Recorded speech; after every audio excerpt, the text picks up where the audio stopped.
Welcome to episode 2 of the iTech show. As you guys know, we started this show out of the need to meet the faces and the people behind Israeli tech. We are here at Microsoft R&D Herzliya. They built us this pimped out studio. And every week what we're trying to do is give you a little bit of a window into Israeli tech, some news, some breaking news, some not so breaking news, funding, trends, things that we're seeing in the landscape. And we're going to be giving you kind of the opportunity to meet industry leaders every week. And in addition to that, a startup spotlight, which will enable you to meet a startup, an Israeli startup, that you might not be familiar with, or you might, yes, be familiar with, but you'll definitely get the opportunity to meet the entrepreneur behind the startup. And that's really the concept of the iTech show. So like I said, this is episode 2. Last week we had the opportunity to interview Michael Eisenberg from Aleph. That was fantastic. But it was episode 1, and as you guys may or may not know, there were some technical difficulties, but it's a learning experience. So we gathered the feedback, and we definitely improved the studio. And I hope the sound is good, and if not, I would love you to tell me. But right now, I'm going to be sharing this. This post and offering anybody the ability to ask questions, give me comments in real time, tell me how I sound, ask the people in the studio questions. And yeah, let's hope for the best. So let's talk a little bit about what's been happening in Israeli tech recently. And I do want to say, kind of in terms of the context, for those watching maybe outside of Israel or even within Israel, it is important to frame it in the right context, the right perspective. Israel, as you probably know, has become somewhat of a tech superpower. And that's despite its size, its tiny size. You know, we're the size of New Jersey, and so really it is very important to put that in the context of everything we're going to say, or everything we're going to say in that context. Not only are we a small, tiny country, but you know, we have our challenges. It's not exactly the most stable region on planet Earth, and despite that, we are changing the world. And so, you know, on a personal level, for years I've been saying it is very important for the world to kind of get a window into Israeli tech, meet the people, and like I said, Microsoft R&D stepped up and built a studio for us. So without further ado, I'm going to talk a little bit about what's been happening in Israeli tech over the last couple of weeks since our first episode. We're now, you know, in August, and it's amazing to see that every month, month after month, quarter after quarter, we're breaking records. And it's funny to watch how the world then says, yeah, but this isn't sustainable. You guys can't possibly keep this up. And sure enough, the next month, the next quarter, not only do we keep it up, but we exceed every single time. And it's truly amazing. And that's true both in terms of financing rounds, acquisitions, and really just across the board, across the ecosystem. So in the last couple of weeks, since our first episode, Israeli startups have raised a whopping, are you sitting down? $270 million. Again, guys, I know I said it before and I'll say it again. New Jersey. Imagine New Jersey startups raising $270 million in 2 weeks, right? It's kind of crazy. And so there's a long, long list of funding rounds. Obviously, we're not going to go into all of them, but just to give a couple of shout outs to Israeli startups that did raise financing the last couple of weeks. Formlabs raised $35 million. In our last episode, you talked about Curiyo raising $50 million, which is, you know, $50 million, even in Silicon Valley standards. I was just there a couple of days ago. Even in Silicon Valley standards, $50 million of financing is significant. And so it's pretty impressive to see what's happening. So Formlabs raised $35 million. We got Neutrino raised $30 million. Colorchip, $20 million. Cloudin. These are numbers, but you just have to, I'm going to keep saying it, the right context. Cloudin raised $4 million. Photomine, actually a startup that I like a lot.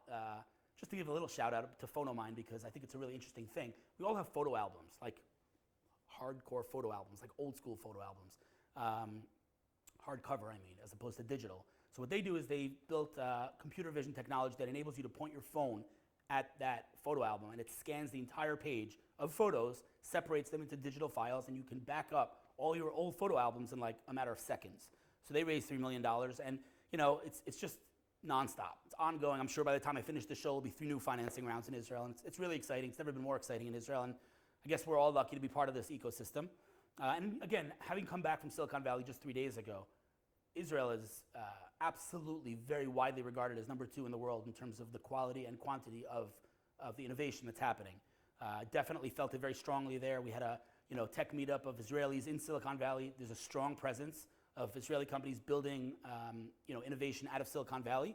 And the truth is that some of the news that we're going to talk about include Israeli founders that built startups and built companies out of Silicon Valley, but they are Israeli originally. And so we'll talk a little bit more about that, but it's just really, really very, very exciting. So let's talk a little bit about trends. Obviously, the world, in terms of technology, automobile industry, right? Autonomous vehicles, Tesla is obviously leading the way in a lot of ways. Uber, in terms of just like transportation is one of the big names. So there's a really strong trend in technology about, cars, basically, transportation. Of course, Israel's leading the way. We're across all verticals, across all kind of elements of transportation, Israel's right there. And so this week there was a tremendous piece of news that came out, not an Israeli company for those that, because I've read a lot of kind of backlash, people are saying, well, it's not an Israeli company. It's an Israeli founder. Uber, the master of kind of transportation, bought Otto. And the Israeli founder, Liran Kotzer, is building it. It is a Silicon Valley company, to be clear. But, why not give them some props? It's an Israeli founder, and it's kind of national pride for us. They were acquired, I think, for $680 million. What they built is some really impressive technology for autonomous trucks. So imagine how difficult it is to have autonomous cars. Multiply that, by a big multiple, because trucks obviously is a lot larger. And so Otto was building autonomous trucks, technology. They were acquired by Uber. That's pretty amazing. But it just to see kind of the leading trends and Israel leading the way on all those trends. And Israel, I'd say traditionally was, a leader in maybe cybersecurity. That's always been the case. But lately, I think that if you look at all the verticals of technology, with pretty much no exception, whether it's agriculture, autonomous vehicles, we said cybersecurity, that hasn't changed, enterprise, big data, across the board, even consumer. A lot of cool consumer coming out in Israel. And so it's really, really exciting. I know I keep saying it, but it is very important for you to understand that despite all the challenges, Israel's innovating its butt off. So that's really great. Another thing that's really interesting, another big trend in technology is obviously AR and VR, right? Augmented reality and virtual reality. That's the big thing right now. And I was sitting the other day in Silicon Valley with Robert Scoble, who's Mr. VR. He's convinced that's it. There's nothing else left in the world besides VR. Maybe he's right. But the reality is that, once again, Israel's all over that. And interestingly enough, on the Snapchat account of none other than the Israeli Defense Forces, the IDF, I saw that they're using the Microsoft HoloLens, which is probably I'd say the most successful AR product on the market right now. They're using it in training. And Bloomberg wrote an article this week all about the IDF and how they're using AR and VR in the battlefield to teach and to train to train our soldiers, which is, it's pretty amazing. Obviously, when you can use technology to save lives, it doesn't get much better than that. So that's really interesting. Other things that are just interesting in terms of exits, right? We always talk about big exits, but there've been some quote unquote small exits. Not that I would mind to make a small exit like this, but a couple of $1 million here and there. And so just to give a couple of shout outs, Meme Video was acquired by Simoto for a couple of $1 million. Dojo Labs and Scene 5 that originally built Shaker, if you've heard of them, also acquired. There's been kind of an ongoing, consistent flow of Israeli exits, and that's really been very exciting. Other than that, it's just ongoing. Like literally every day I wake up, new financing, new exits, and we're all really kind of excited to be part of this ecosystem, which is a great segue to our first kind of portion of the show, or our second after the news. We're talking about successful entrepreneurs, we're talking about exits, we're talking about building companies. And we are very privileged and honored to have a guest here in our studio, someone who I consider, and he's going to be upset at me that I'm overhyping him, but I can't help it. He's a mentor and a friend and someone I respect tremendously, both personally and professionally, Bob Rosenschein. If you're not familiar, you should be, but if you're not, I'll tell you a little bit. Bob Rosenschein was the founder of Answers.com, and I think pretty safe to say that anyone who's watching has heard of Answers.com. Definitely one of the top websites in the history of the internet. He then took that company public, sold it for a lot of money. And, many entrepreneurs might say, after I make my exit, I'll just go to the beach and drink some pina coladas or something. Not Bob, because Bob has entrepreneurship running through his veins. And so Bob then founded his next company called Curiyo, which he's now the CEO and founder of, and I'm a proud advisor at. I'm going to kind of give the mic to Bob and let him tell us a little bit about himself. So Bob, who are you? First of all, thank you, Hillel, for having me on the show. It's great to be here, and it's especially great because it's being held at Microsoft. And it brings back memories because I'm an old-time entrepreneur, serial entrepreneur, born in the US, moved to Israel, but I became the first Windows developer or user in the country, and I ended up working with Microsoft Back in the old days when there were 3 employees No in way. the Microsoft office in Ramat Gan, and we helped them, we advised them how to create windows in Hebrew and Arabic. So I have a lot of warm feelings for you. It's just great to be here in the office. My next company was Answers.com, but it really started under a different name, GuruNet, and we grew and pivoted and shifted and did a lot of different things until we became the leading web database of questions and answers. And we had over 17 million questions in the database and people using it all day. We're top 20 website in the US. And it was a very exciting opportunity. We had 100 people working for the company in a variety of different offices. And it was a worldwide operation running in multiple languages. And we just had a lot of fun. We sold that company and then I started my next company. But the fact of the matter is I just love software. I love innovation. I love creating things. And so that's what I think a serial entrepreneur is all about. So I'm going to cut you off for 1 second because last episode, for those that were watching, might have noticed there were some sound issues. The sound we're being told today is crisp and clear. However, I'm being told that your mic is not strong enough. And being that you're the star of this show, I would love for you to maybe adjust your mic a little bit, just so that people can hear you a little bit better. But I'll just say kind of, every time I meet Bob, and we meet quite often, I hear amazing stories, and I'd love for him to share some of them with you today. But just, if I may, kind of jump right in, because this is, for me, why I value our relationship so much, because you have a lot of experience in life. And just give me kind of off the bat, and I'm putting you on the spot, so if you want to think about it, you can. But if you had to say your biggest lesson that you learned from building a company that sold for $128 million, went public, basically started, some might say the revolution of the internet, and then went and started a new company, what would you say is the biggest lesson that you've learned, whether it's about people, about business, about whatever? What's the biggest lesson? There are really 2 important lessons I've learned. First of all, treat people well as human beings, respect and dignity, especially your employees, but also your partners, anybody you're working with, even people you disagree with or are competing with. Just always try to be a mensch, a good person about it. And I believe that you can be both a successful business person as well as a good person. So I think that just underlies the integrity of anybody in business, and it only helps you in the end from a pragmatic point of view. But that's one lesson. The other is we all tend to judge a book by its cover. You look at someone, they're attractive or energetic or talk, whatever. There's many different ways in which we judge books by the cover. And I learned this the hard way. You need to figure out what's behind the person's style, personality, character. It's just so important because we can misjudge people just as easily. You can look at someone and say, well, they have a different color or gender, they're old, they're young, and we get drawn into this misjudging people, basically judging a book by its cover. So I learned this lesson the hard way. About 10 years ago, we had a deal with Google at Answers.com, and I was working with someone named Marissa Meyer, who was not at the time as famous. She was a young product manager, very smart, very talented, sharp, etc., obviously. But I didn't realize by her titles just what power she held at Google. She was literally running Google.com, the website. Okay, and my lesson in humility began again with the same message. Don't judge a book by the cover. Find out what the person is doing, what their capabilities are, what their accomplishments are, and don't go by their height, color, shape, age, or anything else, because it's only going to mislead you. So we're definitely still getting feedback that the mic is too low. I hope maybe you can speak up or something. I'm not sure. It's not your fault. It's the mic. But I just want to give a couple of shout outs here because I see the people that are watching are some pretty phenomenal people. We got amazing people from all different kind of sides of the Israeli ecosystem. From Yaakov Katz, the editor-in-chief of the Jerusalem Post, here with us watching. We got some people from Intel and IBM watching. We got some serial entrepreneurs watching, some really amazing people. And first of all, I just wanted to thank everyone here for coming in.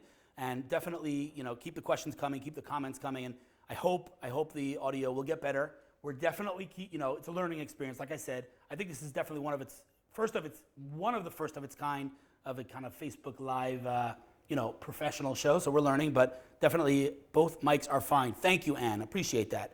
Is my sound a little bit better? People are saying Do you they're. want me to speak up louder? People are saying it's good, so I hope that's a good thing. Good. Thank you. Okay. Well, Elliot says we should switch mics, but we're not going to do that. I hope we'll be okay. Okay. So walk me through this. So you built Answers.com from the ground up. What happened next? Well, I took a couple months off after we sold the company, sort of decompressed somewhat, and trying to decide exactly what I wanted to do next. But the fact is, I just love creating software. I love companies, and despite my experience and age, decided to do it again. And we started Curiyo. And the process of starting a startup is just about drive. It's about creation. It's about innovation. I think there's a great market and a great place to do it. We're based in Jerusalem, which is a little bit unusual compared to some of your Tel Aviv and Herzliya companies in other places in the country. And we're just having fun. But I would have to say, Jerusalem is a great place to create software. Got a lot of great companies there, and we're having fun. Okay, so talk to me about Curiyo. This is your new baby that you founded after you sold Answers.com, and why did it what led you to found this company? What does it do, and what's been happening? Look, I've been interested in information retrieval all the way back to my undergraduate days at MIT. We believe it's still too hard to connect people with relevant information. So what Curiyo is a software as a service product that helps sites, publishers, media properties keep people on their site longer while making more money, while making the user happier. So the idea that the information that people seek doesn't have to take them away off the page, but rather can come to them like a magnet, immediately in context where they need it. So basically, you're reading an article, a story, whatever, you want more information about something, Curiyo smartly, automatically highlights interesting terms. When the user clicks on it, instead of leaving the page, the information comes to her or him in context, quick, colorful, fun, useful. So, obviously, like I said, I'm an advisor of the company, so I'm maybe not objective, although the reason I joined this company is because, first of all, like I said, I'm a big fan of Bob's. But more importantly, I think we have a big problem today, and that is we all have ADD, right? There's so much noise out there, and publishers are really suffering, right? How do you keep these people on the page? And so what Bob built at Curiyo is really, really interesting because what it does is it makes some order in the noise. It's noise control. I'm reading something on the internet. I come across a word, a phrase, a person. Don't know who this person is. What do? I open up another tab, go to Google, and I search for this person.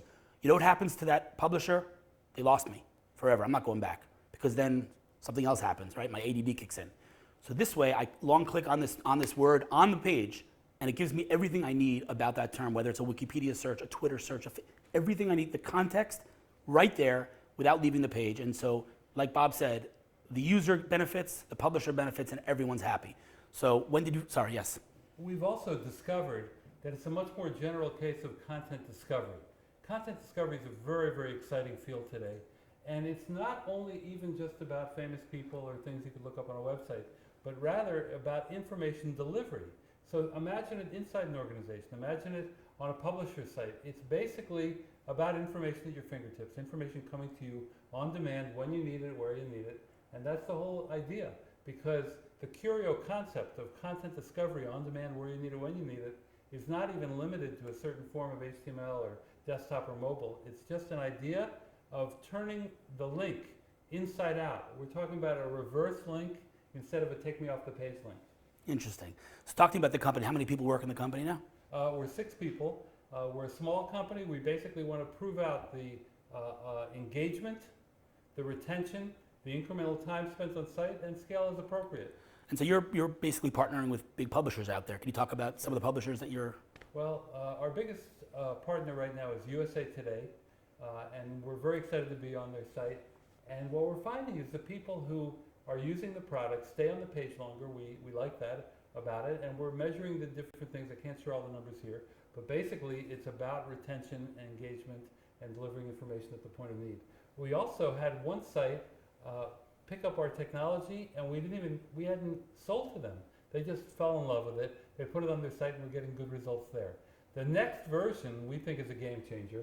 It's going to be far more effective at retention and engagement, what we call a click-through rate, and that's what it's all about, keeping people around longer, keeping them informed, entertained, useful with colorful, fun information. People are asking, what is your website? How do they check out? They can go to Curiyo.com. I have to say Curiyo is spelled C-U-R-I-Y-O. It's probably... Oh, they see it on the screen. Beautiful. Okay, great. Go to Curiyo.com, And it's very easy to look us up. And if someone wants to speak to Bob Rosenschein and pick your brain a little bit, because I think you have a lot going on in there, you have a lot of experience, and I'm sure, and I know you, otherwise I wouldn't ask. I know you're happy to give from your knowledge. So if somebody wants to contact you, do you feel comfortable giving out your email? If not, what's the best way? In this form, I'm happy to. If I don't have time to talk, I won't. But you can reach me directly at bob@curiyo.com. You can reach our business development people also through our website. There's a contact form. But basically, we want to change the way people deliver information. So we have a great question from the crowd here. Actually, a very interesting question. Someone asked, Tafra asked, do they end up consuming more of the publisher's content or spending more time on the page only because they're reading Curiyo's content? We, in fact, aggregate information from general sources, but also from the publisher. Because Right. USA Today, we're showing USA Today News, so we're actually giving them more reason to stay around longer. They have additional branding, additional time, incremental site time, and engagement. So what's next? Where are we going with Curiyo? Give me a teaser. I know you can't talk about your next product, but I can't talk about it too much, but I can say that don't think of information in very narrow sense of, YouTube, Wikipedia, Twitter, Reddit, news, pictures, stuff like that. We do that today. But think of other richer forms of video and visual content that we can bring to the game, and it's all about keeping the user happy, keeping the publisher or the owner of the site happy. I've seen it. It's legendary. But wait, let me ask you one more question, and then we'll move to the startup spotlight where you'll meet a new startup. My question is, give me an example of something you learned over the years, maybe from building Answers.com or other experiences that you've had that you've implemented while building Curiyo. Perseverance and flexibility. You need to roll with the punches. I read a great quote by Scott McNealy when he was the head of Sun Microsystems back in the day. And Scott said, the CEO's most important job is to hide the fear behind his eyes. So you need to constantly adapt, beat yourself up, criticize yourself, pivot, think, work it through, and solve the problem, because you can't give up. I always depend on Bob, as someone that's involved in several startups and building my own startup, I always depend on Bob to tell me, if you think that there's any successful company out there that didn't go through what you're going through about fundraising and all those challenges, then you're kidding yourself. And that's something you learned. Again, you've told me stories about Answers.com, and you didn't know what was going to happen tomorrow, and you came back and bounced back and obviously became a huge success story. You got to stick with it. And okay, so just two more quick questions. How does this generate revenue to your clients, being the publisher? How does that generate revenue, what you built? In fact, we are creating new real estate on the screen. So when you click on a term in someone else's page, it's bringing up, in this case, a pop-up window, but it's a pop-up window user-activated, user-generated pop-up window with information. In there, once you create real estate, you can put a tasteful ad unit as appropriate. But by creating real estate, we're actually not taking away from any other sources of revenue, but rather showing new ads, and it's effective. You wouldn't believe the people that we have in here right now. We have people from all over the world. We've got Farhana from New York. What time is it? You don't sleep? I mean, there's some really amazing people in here. Another question that was asked is, how will Curiyo affect social media platforms? I think it lives very well with social media because, look, we are topic-based, which means we're people who are interested in a particular subject. Social media is much more friends and relationship-based. I think they fit very, very well together as we follow subjects. I agree. And last question, then that's it. Last question. Does this work on mobile web as well? You betcha. We love mobile web, and it goes without saying that it's a majority of the web consumption at this point. It's all the more important on mobile devices that you not leave your context and that you have the information come to you in one click on demand. So it's just fun. Someone said kind of Taboola, but with directly related content. Ariel, I don't agree necessarily. I think they're more like a partner with Taboola. And I think that I've told Adam many times that I think that Adam's the CEO of Taboola. I think there's actually synergy here. I don't think they're in any way whatsoever competing. But anyway. They're doing great things, and we are we admirers of them, and there's a natural... talking about big companies, listen, there's so many, but Taboola, I got to give a shout out to Adam Singolda, who's in China right now, actually in Shanghai.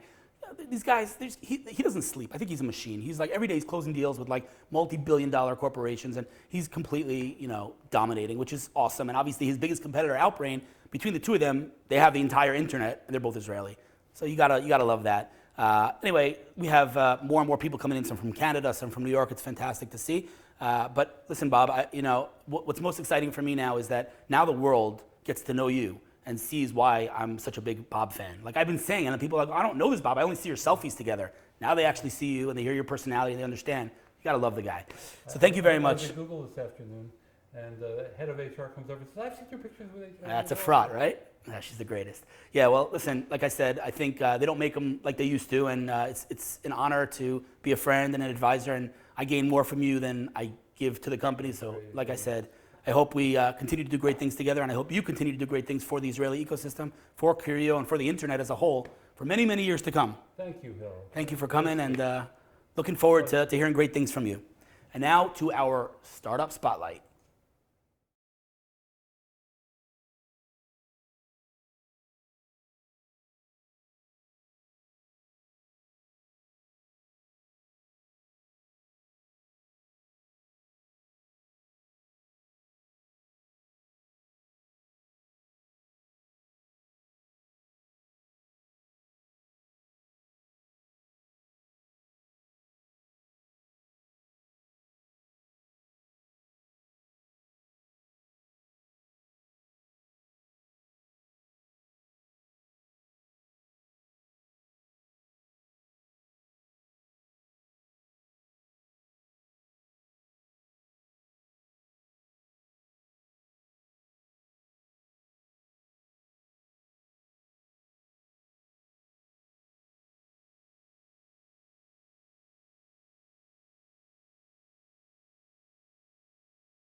Startup that you may have heard of or not familiar with or less familiar with. And today we have a company called Woo, W-O-O. Doesn't get much catchier than that in terms of a name. I know Liran for a while already, and I think you're taking on a really interesting pain point in the world, and something that I think is a sweet spot for me, because one of my hobbies, one of the things I love doing is helping people get jobs. And so Liran Kotzer is going to tell us, he's the CEO and founder of Woo, right? What's your website? Woo, W-O-O.io. Love it. Woo.io. Oh yeah, we got it here behind us. Exactly. Fantastic. So what is Woo, and how did you come up with that name? Yes, so woo in English the meaning is someone chasing after someone else, right? Romeo, woo, Juliet. Ah, there you go. The classic English word. Love it. So we believe that the reason we built Woo, let's get from the start, is that we want to close today the gap that that exists between what people truly want to do with their life, with their professional life, versus what they're doing in reality. Okay. And let me tell you something about this gap. This gap is huge. And the reason it's huge, because if you go and ask people that have jobs, 80% of the people will tell you that they will consider upgrading their job. Only 20% will tell you that they are satisfied with their job and not looking for anything else. It's amazing. And every one of them has something in mind which is different. People want maybe to relocate to other countries or cities. People want to work in new industries like in the VR space, on the AR space, or better compensation, getting promoted. Everyone has their own ambitions.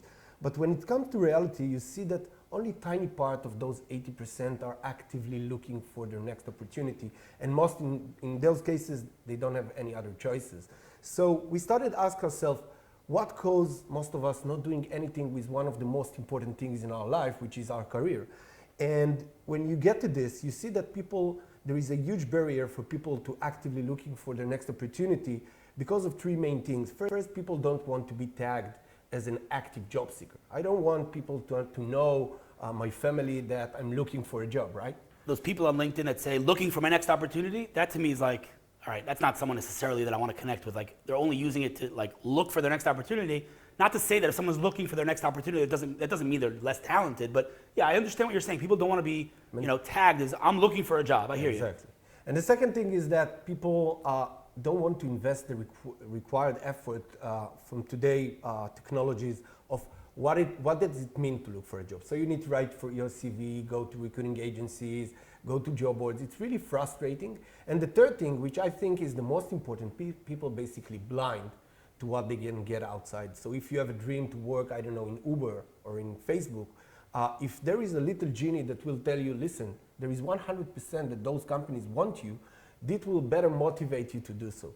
So what we created the platform that basically eliminate those barriers for everyone. And the way it works is that you register with the platform really quick. The first thing we ask you is what you want from your next opportunity. So you can set all the things that I just mentioned, relocation, new technologies, etc. A Bentley? A Bentley, Yeah, it's okay. also, it's part of the compensation you can ask. I'm sure someone will offer it to you those days. And the second thing you do is that you simply import your profile versus from LinkedIn, GitHub, Stack Overflow. And what we do from that point, we have a technology that first anonymizing you. So you're totally secured.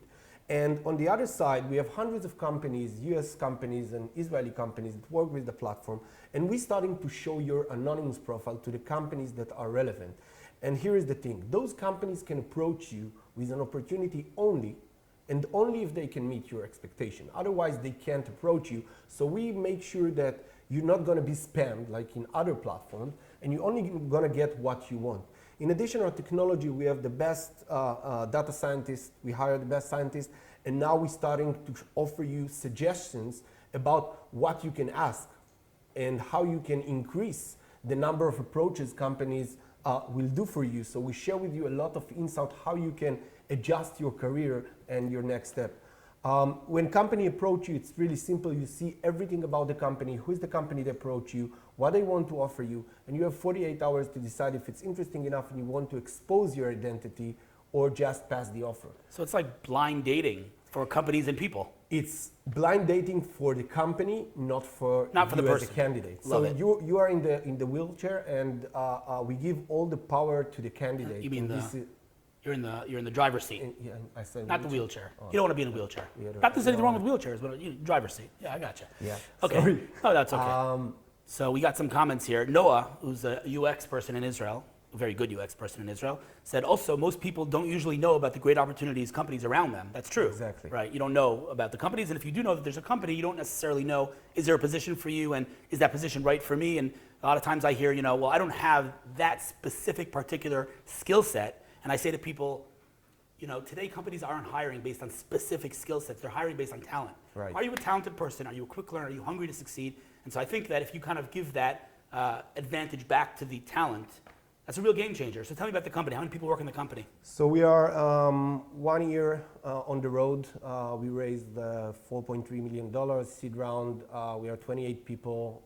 We have an office in San Francisco where we have 3 people, and we keep expanding. Not just 3 the team. people. You got Liran, We, who's a rock star. yeah, Right. she's a rock star. Yeah, she's amazing. She's You got a rock Liran and star. Liran. And her That's husband. You know her husband Ofer. I know yeah. Liran and Ofer from Interactive, Yeah, I know. but I'm saying there's a Liran and Liran thing. 'cause Yeah, you're this Liran. is really confusing. We're still arguing who's going to change the name. Who's Because going I'm to the change their CEO, email? Right. I may be going to win. Someone asked, in what format does it prevent the data being pulled from LinkedIn? What does that mean? So how does it pull? How does it work? How So does it we're actually- taking all the information about you, like the companies you work with, the position you did. And what we do, for example, we're taking the company, let's say you worked at Uber. So instead of saying Uber, we're describing the company. Like this guy worked in the mobile transportation industry as a mobile developer, whatever. So you're totally safe. We just pulling the information from LinkedIn and manipulate it in order to make sure you're safe. Very interesting. So you raised 4.3 million, 28 people in the company? Yeah, Amazing. So you have offices in San Francisco and in Israel. exactly. 400 customers, 400 companies. It's including- B2B though. I mean, 400 customers as in companies. Exactly. Right. Like WeWork, Quora, Honeybook, startups, big companies. And we have more than 50,000 top talents. Wow. 3,000 in Israel, and the others are mostly in San Francisco and US. Well, there's no doubt that the whole talent acquisition space, right, Mm-hmm. the flow is broken, right? Someone's got to fix it. I mean, Mhm. due respect to LinkedIn, don't get me wrong, I'm a big fan. Obviously, they were acquired by a big company recently. And I'm not in any way, but at the end of the day, like sending, mass messages on LinkedIn to try to Mhm. recruit people, we all get that, and it's very ineffective. And it's the best recruiters can do today. So Yeah. what you guys are doing is super interesting in that space. I'm assuming, it might scare recruiters in the beginning maybe, but I believe that at the end there's some sort of synergy here. I mean, I believe that you can. Yeah, let me share with you some very interesting. You mentioned LinkedIn. So in LinkedIn there is a problem because it's spammy environment today. There is no gatekeeping. To watch what we say here at Microsoft, but okay, go. Oh, sorry, we are in Microsoft. So LinkedIn is a perfect platform. However, there is a problem of response rate in LinkedIn. Today in US, just to put in perspective, there is 6% response rate to offers sent by companies to candidates. It's like basically waste of time. And because what we've seen so far, based on almost 20,000 offers sent to our platform, we see a consistent response rate of 75% versus 6% on LinkedIn. Wow. And the time it takes to company to generate one interview through our platform is 6 minutes. And the reason is because we created a new layer of information of what the people want and put it as part of the matching technology. And this is what creating a strong matching that caused this response. So someone asked, and I'm actually wondering myself, I mean, you're completely B2B, or I mean, can I go to woo.io right now and like, how does it work? Who's the website targeting? Who are you mostly targeting? We targeting both. We are marketplace. So we basically have B2C operation, which approaching the candidates, and we have the B2B operation. However, as we see that the company is, we have a talent-first approach, which means the make or break of our company is our ability to bring the people that are not actively looking for a job, but have things that want in their mind. I got to tell you, the people in here right now watching, we got, talking about talent, it's crazy. I mean, we got Yifat in here, who's a super amazing, talented developer / product person. Ariel Ness asked, who's serving? We discussed that. We got Dina Greif from New York right now, from Toronto originally. We got Candace Liat Mordechai from 24Me. You know Liat Mordechai, amazing company. Like, we got a really unbelievable talent in here. So I hope, you know. So I invite them all to try Woo.io. It's by invitation only, but as you said, they are talented, so they're going to get it. Someone asked how you make money. Someone asked if there's advertising. No, there's definitely not advertising. No, we are charging the companies right now per success. We are going for new models very soon. So it's for the talents, it's totally free. You have regards from Yifat. She said hi, Liran. Hi. Okay, so what's next? Where are you going with this? I mean, first of all, who'd you raise money from, if I may ask? Did you publicize that? Private investors, Moshe Lichtman. Moshe Lichtman, again, we're at Microsoft. Moshe Lichtman started Microsoft. Yeah. Bob talked about his early days of Microsoft. That is Moshe Lichtman. Circle of life. And his daughter is at Fairfly running marketing. That's, I mean, exactly. Big name, big name. If Moshe Lichtman's on board, then enough said. Yeah. Okay, so someone's checking Woo.io. Lawrence, let us know how the experience is. Listen, I mean, it's super interesting. Like I said, it's a sweet spot for me because helping people get jobs is a fun thing to do. It's a good thing to do as well. It's a good thing to do, but it's also very satisfying. It's a mitzvah, but it's very rewarding also for me. I got to be honest. I'm in it like it's a good feeling. You know, it's great. People say you should charge. Forget charging, man. It's a great feeling. Exactly. So I'm very excited to see where you go with this. And yeah, I mean, you guys, I saw you guys at TechCrunch Disrupt, right? Yeah. In New York, you were sponsoring. We were like that. sponsoring, yeah. You guys are big dogs. I mean, you're not playing games. Yeah, we're trying. We do our best. Fantastic. Well, keep it up. And thank you. On behalf of the Israeli ecosystem, keep killing it. And yeah, that's what we got for episode 2, folks. And episode 3 again in 2 weeks. Definitely need, not want, need your feedback. How was the sound? Did it improve? What do you want to see more of? You want to see me ranting about some stuff? That was something that people threw out. You want to see some hardware, some gadgets? We're open.